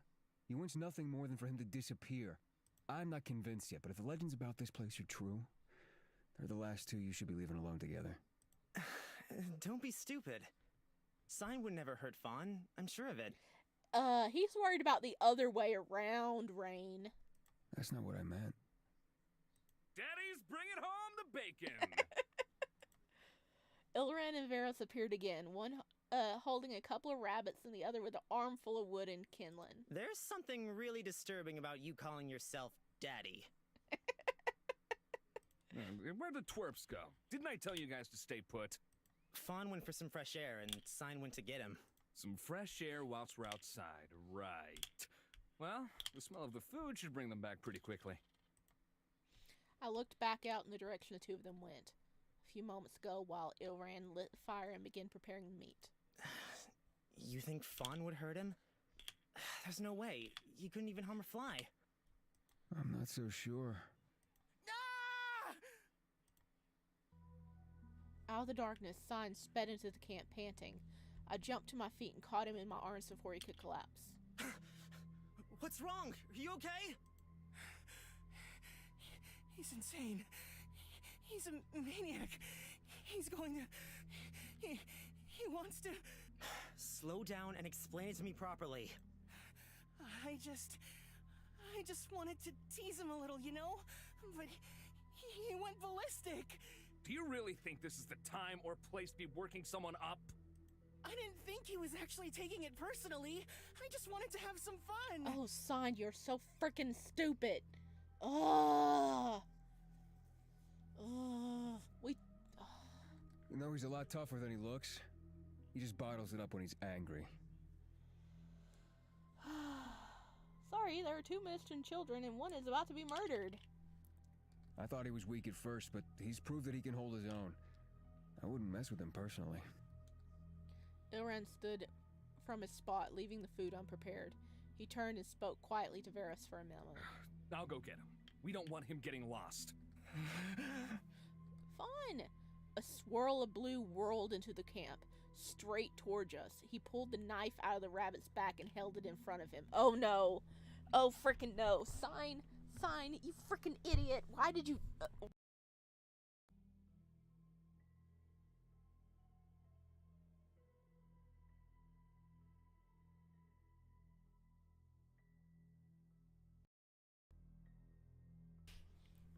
Can you guys hear me again? Oh no. Do. Okay. It's showing that the audio's working. I pulled out the microphone. Is this a confession scene? Oh no, I don't know.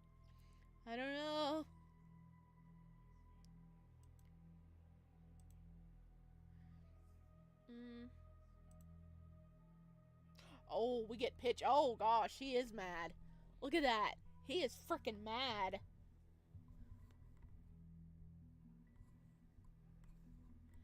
His eyes were hollow, empty. A look I'd never seen before, so different from the kind, shy fawn that I knew. He walked towards Sign, whose face had morphed into a mask of terror. In an instant, both Leos and I had jumped in front of him with our arms spread out to protect him. Fawn, wait a minute. What are you doing? Put that down! There's no need for this. Calm down and we can talk it out, yeah? No! No, I won't calm down!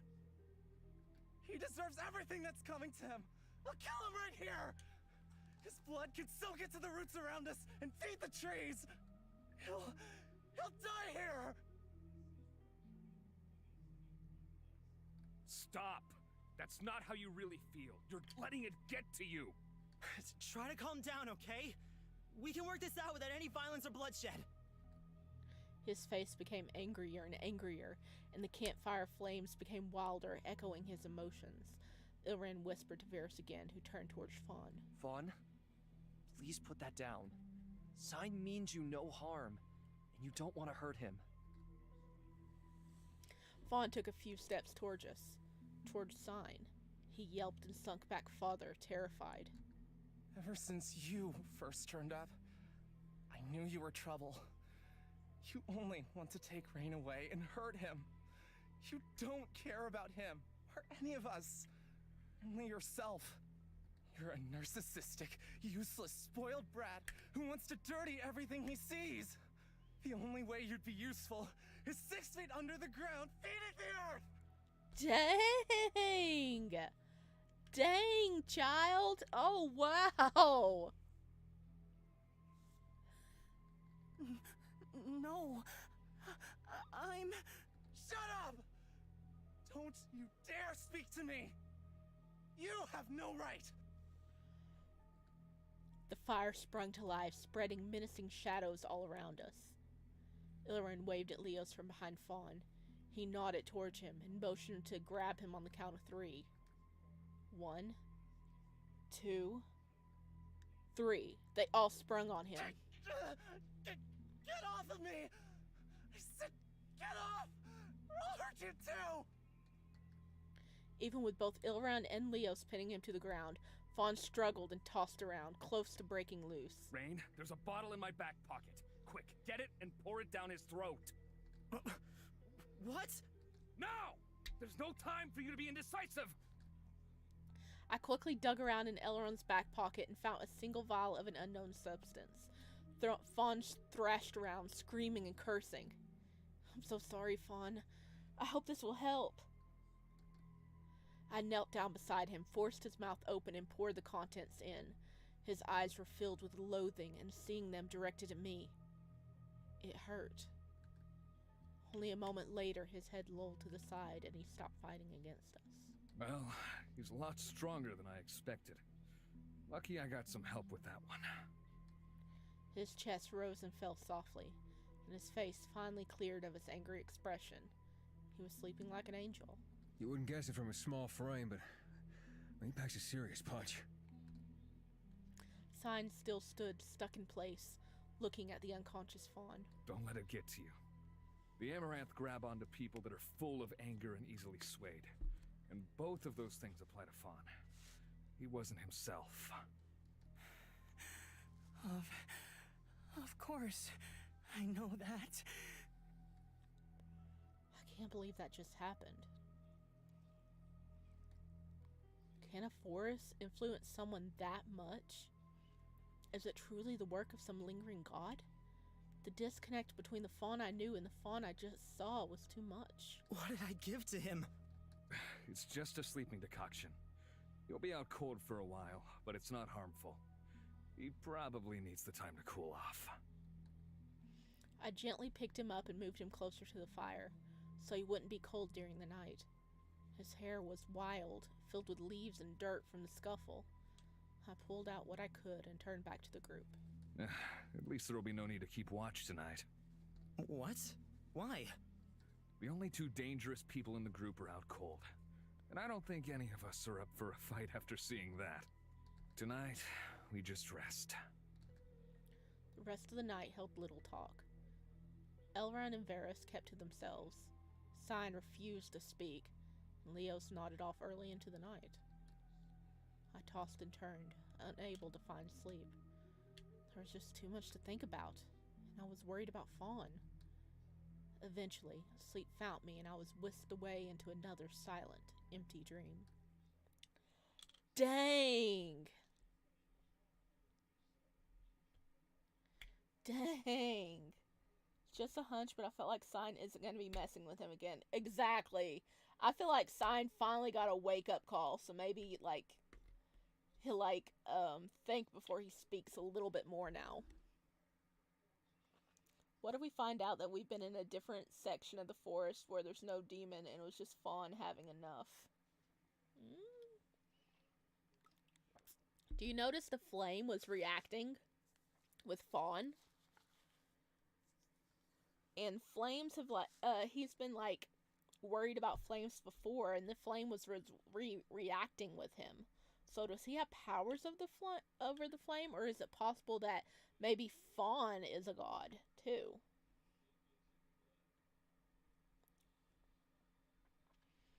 In the middle of the night, 2 men leaned against the tree, watching over the camp. One with his arms behind his head, quietly whistling, and the other with his hands together in his lap, humming along. You said no one had to keep watch, but really what you meant was you be doing it. Elrin's eyes drifted to Veros. The warm, flickering light of the fire and the cool silver light of the moon lit up his fair skin, and it accentuated his delicate features. His face was a mask of serenity, with a hint of a smile in the corner of his eyes. He's enjoying this somehow. All this activity. Compared to this is much more lively. Someone has to make sure none of them run off or injure themselves. You'd think they were a group of teenagers with the drama they cause. It was certainly an eventful night. But with so many strong personalities in one place, something was bound to break down eventually. It all worked out fine, but I worry about the aftermath. I hope I'll be able to reconcile. If he is, I will go nuts. Same. There's not much to reconcile. They barely liked each other from the get-go by the sound of it. Oh well, who knows? It's not my problem. But also, maybe the flames are reacting because the gods his family prayed to is still watching out for him, and maybe that god is like the god of fire or something, so he's trying to keep an eye on him. Veros reached up and swept some of his peachy locks behind his ear. When he blinked, his long, dark lashes brushed against his pale skin in stark contrast to one another. You already care about them more than you want to admit, it seems. Purely for selfish reasons. I want their secrets. And I'm sure they'll be the key to getting you into Aurelia Cavella.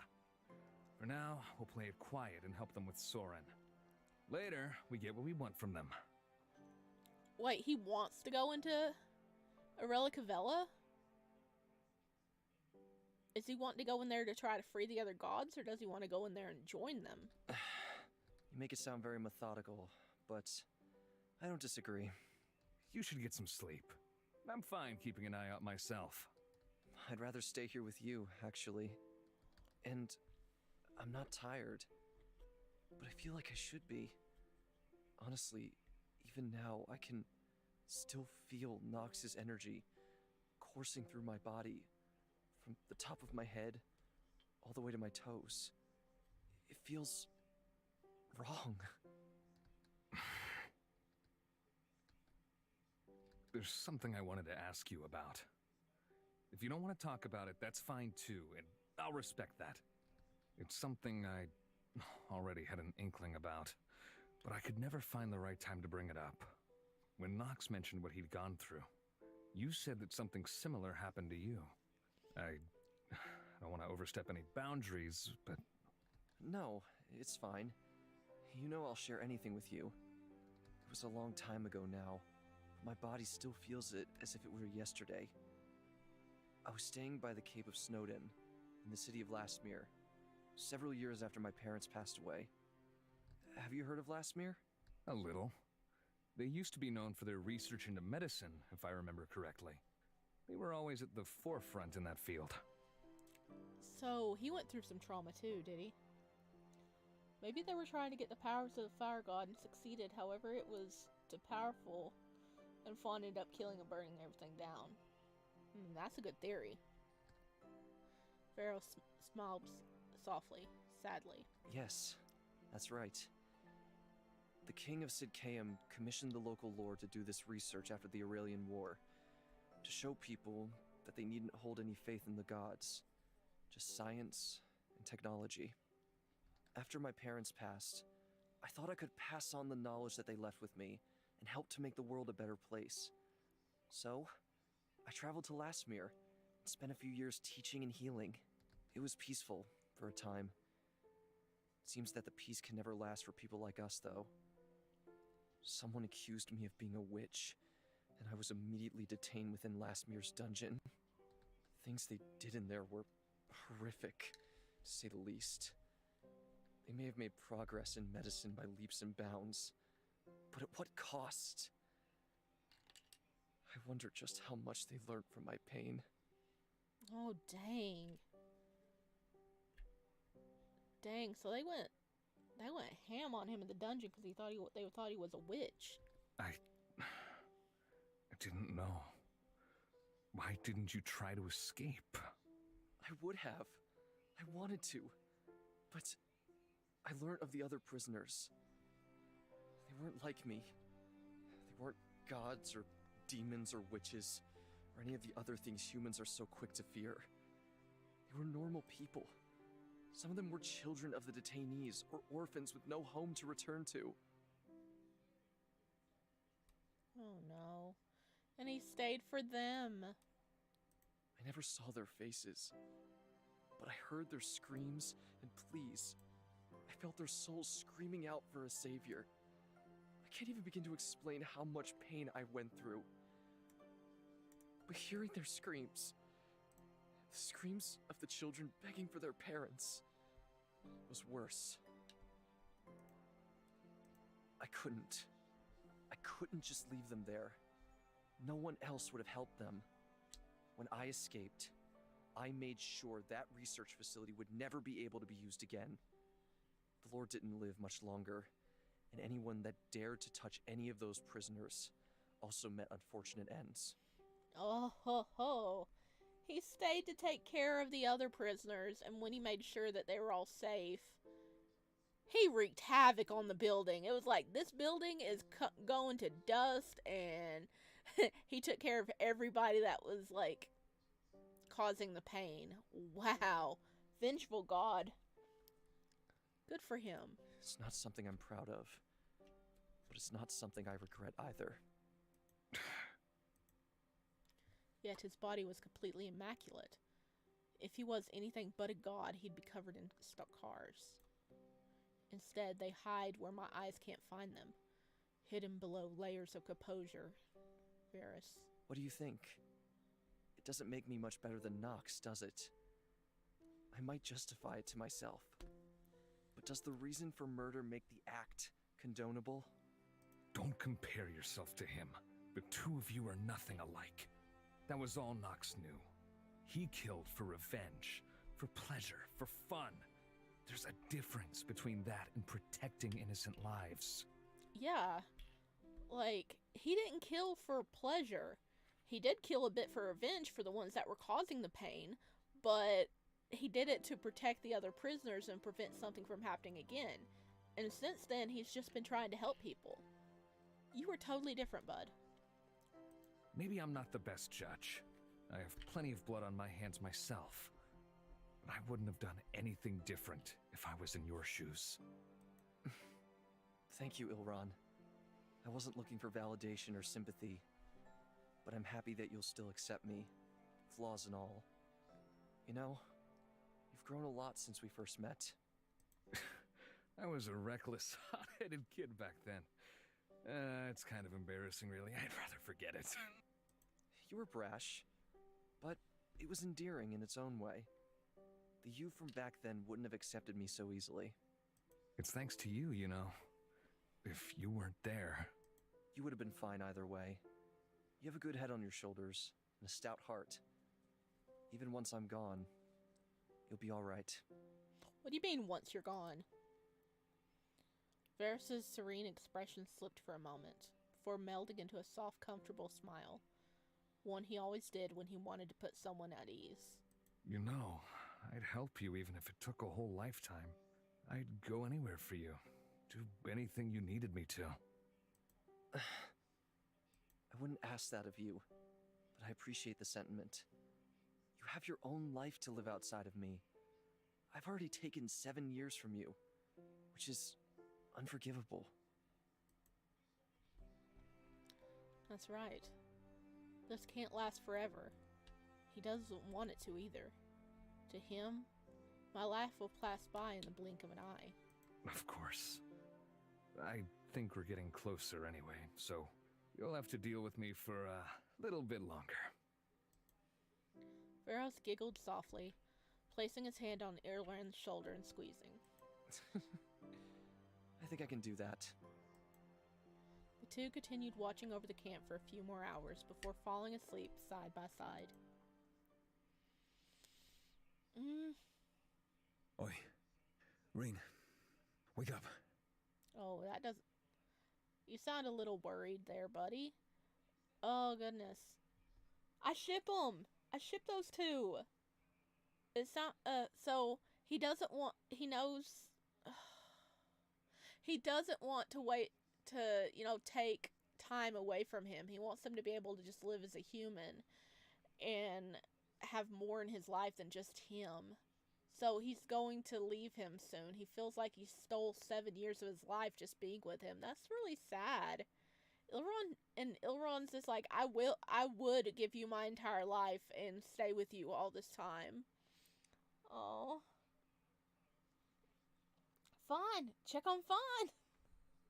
Well, I was about to end streams, but we can wait and see if Fawn's okay first, right?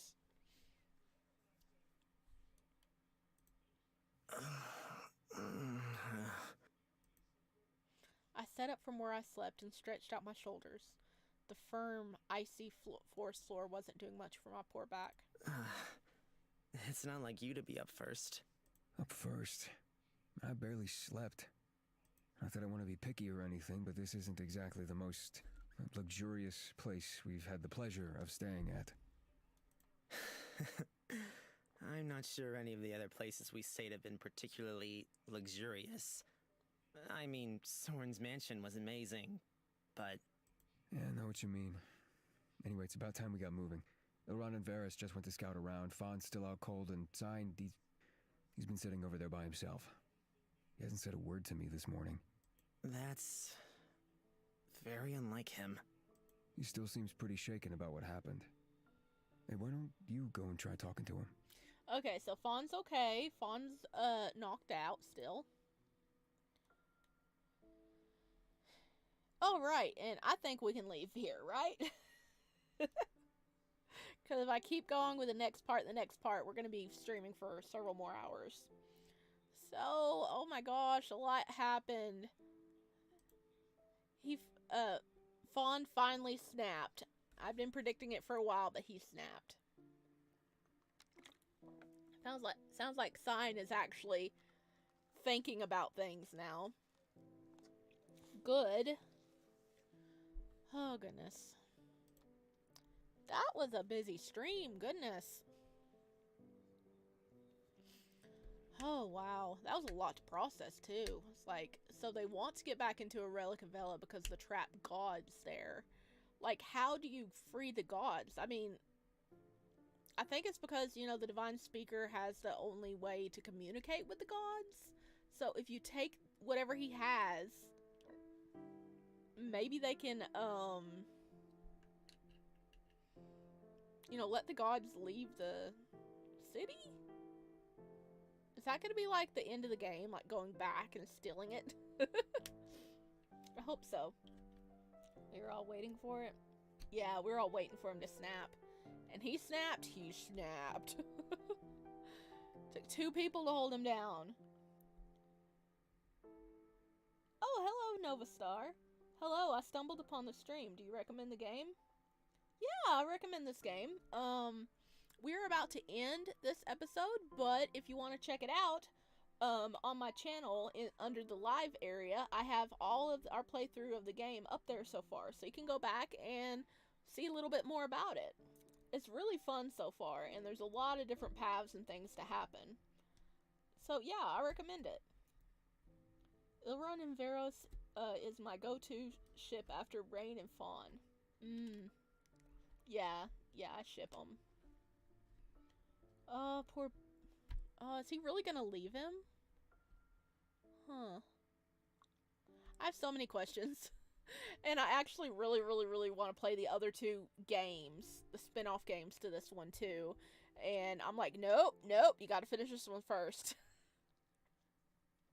Because it's a Bounty Hunter's Christmas, and then there's, the Divine Speaker's Sun and Moon. But we gotta finish this one first. Alright. We will be picking this up next Wednesday, somewhere between 12 p.m. and 2 p.m. East Central Time. Yeah, you're welcome, Nova. Thank you. We'll have to take a break from the series afterwards. Yeah, we won't go straight into like the sequels or nothing. We'll hit a different game first, because this is going to take a long time to complete. We do, so now we have a every Wednesday, and we also have an every Friday. I might start a new game, or have something to fill up the Monday slot, so we can have at least 3 streams a week. Right now, we only have 2, which is Wednesday is Divine Speaker, and Friday is 100 Baby Challenge over on Twitch. Okay, my mouth is extremely dry, so I definitely need to get off here. Thank you guys for joining, and we have 30 more parts. Oh no. But thank you guys for joining, and I will see you next time.